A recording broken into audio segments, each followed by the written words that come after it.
അവനിത് എവിടെ നിന്ന് കിട്ടിയെന്നാ പറഞ്ഞത്? ക്ലാരയുടെ റൂമിൽ നിന്ന്. ക്ലാരയുടെ റൂമിൽ നിന്നോ? താൻ എന്താടോ ഈ പറയുന്നത്? അതെ സാർ, അയാൾ അങ്ങനെയാണ് പറഞ്ഞത്. അങ്ങനെ വരാൻ ഞാനും അതാണ് സാർ ആലോചിക്കുന്നത്. ഞാന് ക്ലാരയോടൊന്ന് സംസാരിച്ചാലോ? അത് വേണ്ട, വരട്ടെ. തൽക്കാലമേ ഈ ഫോട്ടോ എന്റെ കയ്യിലിരിക്കുന്നോണ്ട് തനിക്ക് വിരോധമുണ്ടോ? പേടിക്കണ്ടടോ, എന്നെ തനിക്ക് വിശ്വാസമില്ലേ?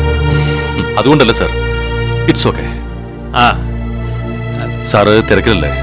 ശരി, ഞാനെന്നാ ഇറങ്ങാം.